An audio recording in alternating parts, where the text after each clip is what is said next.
Hello fellow classmates, this is Tom Clinton. This is my third vlog, and as I said, I have a passion for helping entrepreneurs, business owners, and sales reps increase their profits, reduce their stress, and help them find the time to do what they love. This is also the third installment of my business breakthrough moments. I call this the $1 Million Close, and the reason I call it a $1 Million Close is because it's made me over $1 million in just a few years. At our company, we have a sales process that we put together ourselves, and everybody gets on the same process and moves forward with it. I hired someone a few years ago who was a little bit different, had a different background, still an educated sales rep who knew what they were doing, but did things a different way. Now, he didn't want to go through our regular training, and I was like, well, he's successful, we'll see what happens. 6 or 7 months into it, he said, I'm just not making much money. And I said, I'm keenly aware that you're not making much money because I'm paying for your salary, your company car, and everything else. So if you're a sales rep, you're not making any commission, you're not making much money, your boss is keenly aware that you're not making money. He decided he didn't want to be retrained, he wanted to go try something else. That's fair enough. So when he did that, he had some jobs that were hanging out there and some opportunities that were hanging out there, and I decided to go with him and see what we could do. Most of them were big companies, and one of them was a big international company who you'd know the name of, and they were being serviced by the largest environmental service provider in the world, which is a daunting task for us to go up against it as a small business.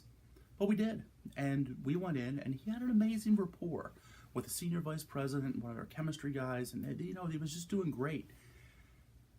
And then I realized that he's not following our process. He didn't have a proposal, he didn't bring up their hot buttons, he didn't talk about the things he was supposed to talk about, and he just blurted out to him, so what do you think? And the vice president looked over to him and said, yeah, you guys were too much. And he's like, oh, and he starts closing up his things to leave. And I was like, wait a second, what? How much too much? Now, in our process, we always ask how much too much, and then we have ways that we can handle, different ways we can handle how much too much, and we can cover that. I didn't have to do that because the gentleman looked at me and said, okay, you've got the job. It's yours. And there's the difference between $1 million producer, and someone who's looking for another job.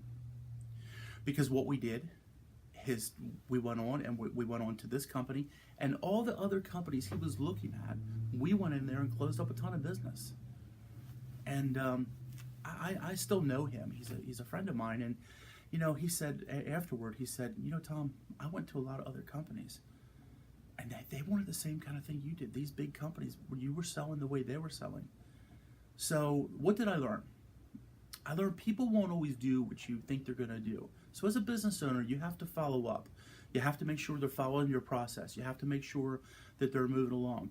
And if you have a sales process or whatever else it is, a checklist or whatever it is you do for your operations, you have to make sure everybody's on board and everybody's following it. It could have cost me a lot of money, but luckily we fixed that. So those are things that I think maybe, since that was a worthwhile thing for me, it might be a worthwhile thing for you, especially as you're starting your business. Thank you. Appreciate it.